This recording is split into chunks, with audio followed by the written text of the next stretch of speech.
Well, that pretty much sums up this game, including the comedy, in one statement.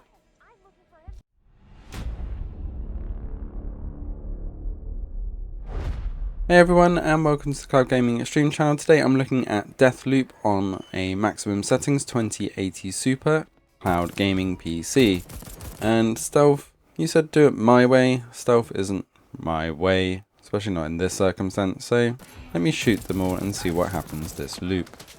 The great thing about Deathloop is you do have the ability to try and try again.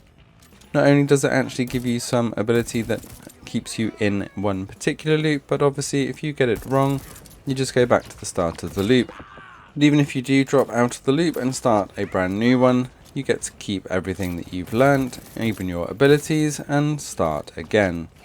Now the loops aren't as big as I thought they would be, so if you do mess up an objective, it's only that objective loop that you generally restart. So if you do manage to complete an objective, the loop will start in a different place next time. So it is pretty good on the progressive front. But you do get this reprise ability early on, which allows you to die twice essentially in a single loop, which makes it a little bit easier to make it through those objectives.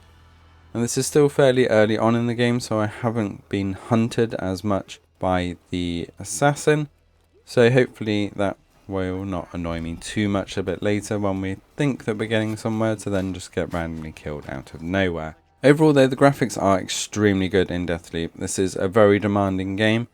This is running at 1440p at pretty much the highest settings on the maximum settings tier 3 Nvidia PC. And for the most part it looked and performed perfectly, but once we came inside a little bit later on in the game, and for some reason it was this mixture of inside and out, really hurt the frames per second, as we were getting 60 frames per second here in the stairs and outside quite happily, but as we started moving around, suddenly these frames started dropping into the 30s and 40s. I'm not quite sure what triggered this. This only happened after the first reprise death, so I'm not sure if that is a memory leak somewhere in the game, so it is worth keeping an eye on. If this starts happening, I would recommend just restarting the game. It does feel like this is a game issue and not the rig, because it was performing at 60 plus frames per second around these earliers not that long before. Deathloop is extremely fun though. The ability to dual wield and the extra mechanic of guns randomly jamming if they're older guns is a nice touch, but they don't generally jam in the nicest of places, so do bear that in mind when you're playing. You can also dual wield, although most of the time you end up forgetting and either holding a grenade or this hacking tool in your other arm. The ability to dual wield does make it a lot more interesting and a lot more fun. And as you can see, I'm not a very stealthy person, so going in all guns blazing just makes it a bit more interesting. I did not have any input latency on Deathloop.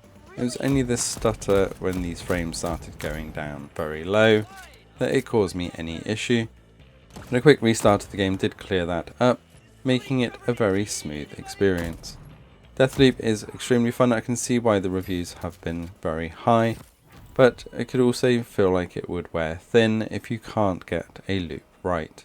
Thanks to Maximum Settings for getting us a game key for this so that we could review it on their systems. Let us know in the comments below whether you're going to be diving into Deathloop and whether you are in the queue for a Maximum Settings rig. Thanks for watching. Don't forget to hit that subscribe button to stay up to date with all things cloud gaming, and we will see you next time.